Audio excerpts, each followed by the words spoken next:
வெளிப்படுத்தின விசேஷம் அதிகாரம் 13. பின்பு நான் கடற்கரை மணலின் மேல் நின்றேன். அப்பொழுது சமுத்திரத்திலிருந்து ஒரு மிருகம் எழும்பி வர கண்டேன்.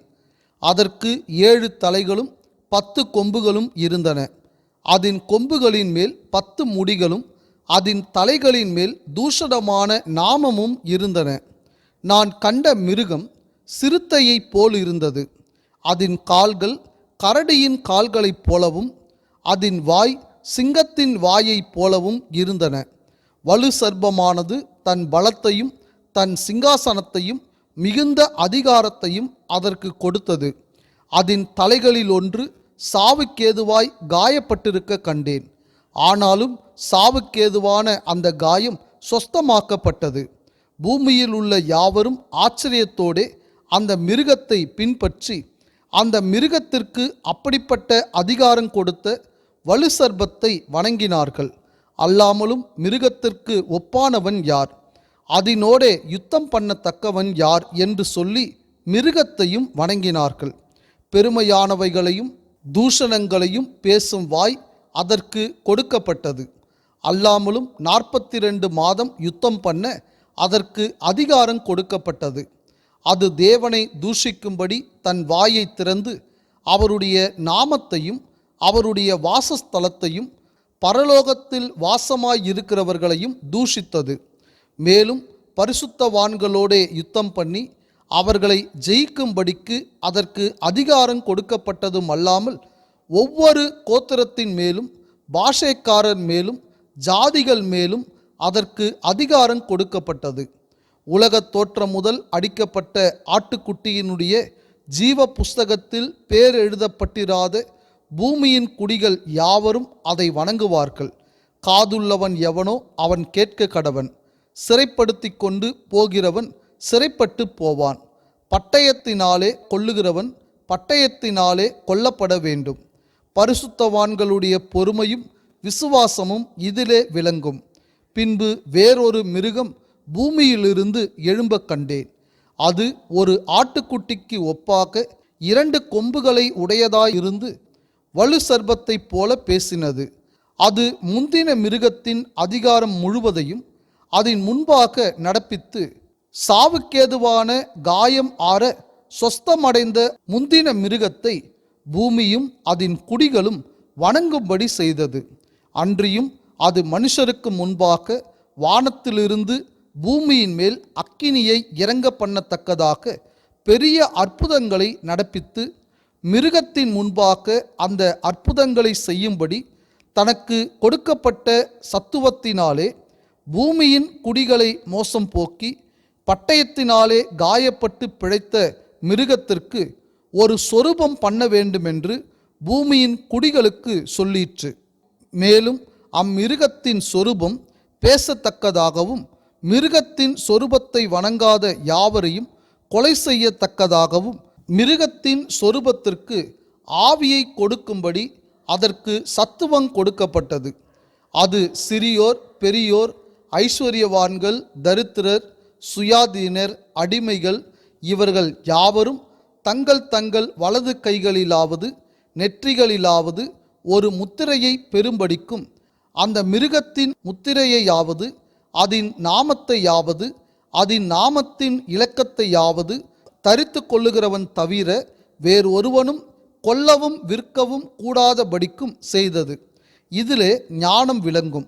அந்த மிருகத்தின் இலக்கத்தை புத்தியுடையவன் கணக்கு பார்க்க கடவன். அது மனுஷனுடைய இலக்கமாயிருக்கிறது. அதனுடைய இலக்கம் 666. வெளிப்படுத்தின விசேஷம் அதிகாரம் 14. பின்பு நான் பார்த்தபோது இதோ சீயோன் மலையின் மேல் ஆட்டுக்குட்டியானவரையும் அவரோட கூட அவருடைய பிதாவின் நாமம் தங்கள் நெற்றிகளில் எழுதப்பட்டிருந்த 144,000 பேரையும் நிற்க கண்டேன்.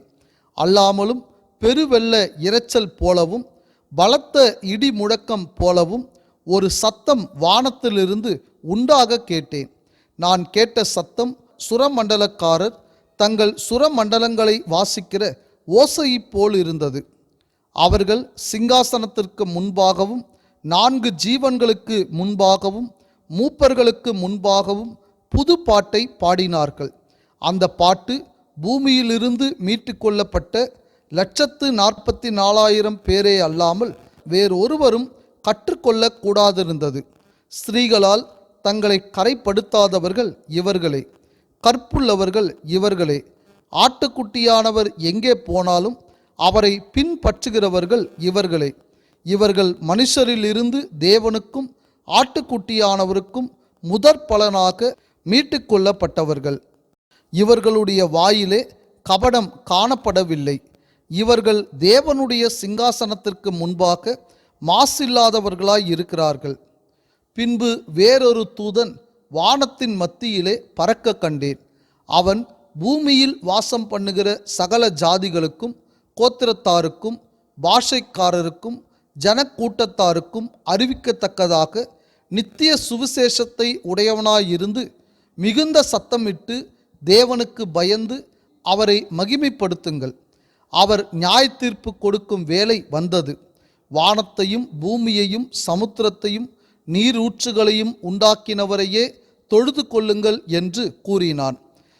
வேறொரு தூதன் பின் சென்று, பாபிலோன் மகா நகரம் விழுந்தது விழுந்தது, தன் வேசித்தனமாக்கிய உக்கிரமான மதுவை சகல ஜாதிகளுக்கும் குடிக்க கொடுத்தாளே என்றான். அவர்களுக்கு பின்னே மூன்றாம் தூதன் வந்து மிகுந்த சத்தமிட்டு மிருகத்தையும் அதன் சொரூபத்தையும் வணங்கி தன் நெற்றியிலாவது தன் கையிலாவது அதன் முத்திரையை தரித்து கொள்ளுகிறவன் எவனோ அவன் தேவனுடைய கோபாக்கினையாக்கிய பாத்திரத்திலே கலப்பில்லாமல் வார்க்கப்பட்ட அவருடைய உக்கிரமாக்கிய மதுவை குடித்து பரிசுத்த தூதர்களுக்கு முன்பாகவும் ஆட்டுக்குட்டியானவருக்கு முன்பாகவும் அக்கினியினாலும் கந்தகத்தினாலும் வாதிக்கப்படுவான். அவர்களுடைய வாதையின் புகை சதா காலங்களிலும் எழும்பும். மிருகத்தையும் அதன் சொரூபத்தையும் வணங்குகிறவர்களுக்கும் அதனுடைய நாமத்தின் முத்திரையை தரித்து கொள்ளுகிற எவனுக்கும் இரவும் பகலும் இளைப்பாறுதல் இராது. தேவனுடைய கற்பனைகளையும் இயேசுவின் மேலுள்ள விசுவாசத்தையும் காத்து கொள்ளுகிறவர்களாக்கிய பரிசுத்தவான்களுடைய பொறுமை இதிலே விளங்கும் என்று கூறினான். பின்பு பரலோகத்திலிருந்து ஒரு சத்தம் உண்டாக கேட்டேன். அது, கர்த்தருக்குள் மரிக்கிறவர்கள் இது முதல் பாக்கியவான்கள் என்றெழுது. அவர்கள் தங்கள் பிரயாசங்களை விட்டொழிந்து இளைப்பாறுவார்கள். அவர்களுடைய கிரியைகள் அவர்களோட கூட போம். ஆவியானவரும் ஆம் என்று திருவுளம் பற்றுகிறார் என்று சொல்லிற்று. பின்பு நான் பார்த்தபோது, இதோ வெண்மையான மேகத்தையும் அந்த மேகத்தின் மேல் மனுஷகுமாரனுக்கொப்பானவராய் தமது சிரசின் மேல் பொற்கிரீடத்தையும் தமது கையிலே கருக்குள்ள அரிவாளையும் உடைய ஒருவர் உட்கார்ந்திருக்கிறதையும் கண்டேன். அப்பொழுது வேறொரு தூதன் தேவாலயத்திலிருந்து புறப்பட்டு மேகத்தின் மேல் உட்கார்ந்திருக்கிறவரை நோக்கி, பூமியின் பயிர் முதிர்ந்தது, அறுக்கிறதற்கு காலம் வந்தது. ஆகையால் உம்முடைய அரிவாளை நீட்டி அறுத்துவிடும் என்று மிகுந்த சத்தமிட்டு சொன்னான். அப்பொழுது மேகத்தின் மேல் உட்கார்ந்தவர் தமது அரிவாளை பூமியின் மேல் நீட்டினார். பூமியின் விளைவு அறுப்புண்டது. பின்பு வேறொரு தூதனும் கருக்குள்ள அரிவாளை பிடித்து கொண்டு பரலோகத்தில் உள்ள தேவாலயத்திலிருந்து புறப்பட்டு வந்தான். அக்கினியின் மேல் அதிகாரம் உள்ள வேறொரு தூதனும் பலிப்பிடத்திலிருந்து புறப்பட்டு வந்து கருக்குள்ள அரிவாளை பிடித்திருக்கிறவனை நோக்கி, பூமியின் திராட்சை பழங்கள் பழுத்திருக்கிறது. கருக்குள்ள உமது அரிவாளை நீட்டி அதன் குலைகளை அறுத்துவிடும் என்று மிகுந்த சத்தத்தோடே சொன்னான். அப்பொழுது அந்த தூதன் தன் அரிவாளை பூமியின் மேலே நீட்டி பூமியின் திராட்சை பழங்களை அறுத்து தேவனுடைய கோபாக்கினை என்னும் பெரிய ஆலையிலே போட்டான். நகரத்திற்கு புறம்பேயுள்ள அந்த ஆலையிலே அது மிதிக்கப்பட்டது. அந்த ஆலையிலிருந்து 1600 ஸ்தாதி தூரத்திற்கு இரத்தம் புறப்பட்டு குதிரைகளின் கடிவாளங்கள் மட்டும் பெருகி வந்தது. வெளிப்படுத்தின விசேஷம் அதிகாரம் 15. பின்பு வானத்திலே பெரிதும் ஆச்சரியமுமான வேறொரு அடையாளமாக்கிய கடைசியான 7 வாதைகளை உடைய 7 தூதரை கண்டேன். அவைகளால் தேவனுடைய கோபம் முடிகிறது. அன்றியும் அக்கினி கலந்த கண்ணாடி கடல் போன்ற ஒரு கடலையும் மிருகத்திற்கும் அதன் சொரூபத்திற்கும் அதன் முத்திரைக்கும் அதன் நாமத்தின் இலக்கத்திற்கும் உள்ளாகாமல் ஜெயங்கொண்டவர்கள் தேவ சுரமண்டலங்களை பிடித்து கொண்டு அந்த கண்ணாடி கடல் அருகே நிற்கிறதையும் கண்டேன். அவர்கள் தேவனுடைய ஊழியக்காரனாக்கிய மோசேயின் பாட்டையும் ஆட்டுக்குட்டியானவருடைய பாட்டையும் பாடி, சர்வ வல்லமையுள்ள தேவனாக்கிய கர்த்தாவே, தேவரீருடைய கிரியைகள் மகத்துவமும் ஆச்சரியமும் ஆனவைகள். பரிசுத்தவான்களின் ராஜாவே, தேவரீருடைய வழிகள் நீதியும் சத்தியமும் ஆனவைகள். கர்த்தாவே, யார் உமக்கு பயப்படாமலும் உமது நாமத்தை மகிமைப்படுத்தாமலும் இருக்கலாம்? தேவரீர் ஒருவரே பரிசுத்தர். எல்லா ஜாதிகளும் வந்து உமக்கு முன்பாக தொழுது கொள்வார்கள். உம்முடைய நீதியான செயல்கள் வெளியரங்கமாயின என்றார்கள். இவைகளுக்கு பின்பு நான் பார்த்தபோது, இதோ பரலோகத்திலே சாட்சியின் கூடாரமாக்கிய ஆலயம் திறக்கப்பட்டது. அந்த ஆலயத்திலிருந்து 7 வாதைகளை உடைய அவ்வேழு தூதர்களும் சுத்தமும் பிரகாசமுமான மெல்லிய வஸ்திரம் தரித்து மார்பருகே பொற்கச்சைகளை கட்டிக்கொண்டு புறப்பட்டார்கள். அப்பொழுது அந்த 4 ஜீவன்களில் ஒன்று சதா காலங்களிலும் உயிரோடு இருக்கிற தேவனுடைய கோபாக்கினையால் நிறைந்த பொற்கலசங்கள் 7ஐயும் அந்த 7 தூதர்களுக்கும் கொடுத்தது. அப்பொழுது தேவனுடைய மகிமையினாலும் அவருடைய வல்லமையினாலும் உண்டான புகையினாலே தேவாலயம் நிறைந்தது. 7 தூதர்களுடைய 7 வாதைகளும் முடியும் வரைக்கும் ஒருவரும் தேவாலயத்திற்குள் பிரவேசிக்க கூடாதிருந்தது. வெளிப்படுத்தின விசேஷம் அதிகாரம் 16. அப்பொழுது தேவாலயத்திலிருந்து உண்டான ஒரு பெருஞ்சத்தம் அந்த 7 தூதருடனே, நீங்கள் போய் தேவனுடைய கோப கலசங்களை பூமியின் மேல் ஊற்றுங்கள் என்று சொல்ல கேட்டேன். முதலாம் தூதன் போய் தன் கலசத்தில் உள்ளதை பூமியின் மேல் ஊற்றினான். உடனே மிருகத்தின் முத்திரையை தரித்தவர்களும் அதன் சொரூபத்தை வணங்குகிறவர்களும் ஆக்கிய மனுஷர்களுக்கு பொல்லாத கொடிய புண்ணுண்டாயிற்று. இரண்டாம் தூதன் தன் கலசத்தில் உள்ளதை சமுத்திரத்திலே ஊற்றினான். உடனே அது செத்தவனுடைய இரத்தம் போலாயிற்று. சமுத்திரத்தில் உள்ள பிராணிகள் யாவும் மாண்டு போயின. மூன்றாம் தூதன் தன் கலசத்தில் உள்ளதை ஆறுகளிலும் நீரூற்றுகளிலும் ஊற்றினான். உடனே அவைகள் இரத்தமாயின. அப்பொழுது தண்ணீர்களின் தூதன், இருக்கிறவரும் இருந்தவரும் பரிசுத்தருமாக்கிய தேவரீர் இப்படி நியாயம் தீர்க்க நீதி உள்ளவராய் இருக்கிறீர். அவர்கள் பரிசுத்தவான்களுடைய இரத்தத்தையும் தீர்க்கதரிசிகளுடைய இரத்தத்தையும் சிந்தினபடியினால் இரத்தத்தையே அவர்களுக்கு குடிக்க கொடுத்தீர். அதற்கு பாத்திரராய் இருக்கிறார்கள் என்று சொல்ல கேட்டேன். பலிப்பிடத்திலிருந்து வேறு ஒருவன், ஆம், சர்வ வல்லமையுள்ள தேவனாக்கிய கர்த்தாவே, உம்முடைய நியாய தீர்ப்புகள் சத்தியமும் நீதியும் ஆனவைகள் என்று சொல்ல கேட்டேன். நான்காம் தூதன் தன் கலசத்தில் உள்ளதை சூரியன் மேல் ஊற்றினான். தீயினால் மனுஷரை தகிக்கும்படி அதற்கு அதிகாரம் கொடுக்கப்பட்டது. அப்பொழுது மனுஷர்கள் மிகுந்த உஷ்ணத்தினாலே தகிக்கப்பட்டு இந்த வாதைகளை செய்ய அதிகாரமுள்ள தேவனுடைய நாமத்தை தூஷித்தார்களே அல்லாமல் அவரை மகிமைப்படுத்த மனம் திரும்பவில்லை. ஐந்தாம் தூதன் தன் கலசத்தில் உள்ளதை மிருகத்தினுடைய சிங்காசனத்தின் மேல் ஊற்றினான். அப்பொழுது அதன் ராஜ்யம் இருளடைந்தது. அவர்கள் வருத்தத்தினாலே தங்கள் நாவுகளை கடித்து கொண்டு தங்கள் வருத்தங்களாலும் தங்கள் புண்களாலும் பரலோகத்தின் தேவனை தூஷித்தார்களே அல்லாமல் தங்கள் கிரியைகளை விட்டு மனம் திரும்பவில்லை. ஆறாம் தூதன் தன் கலசத்தில் உள்ளதை ஐப்ராத் என்னும் பெரிய நதியின் மேல் ஊற்றினான்.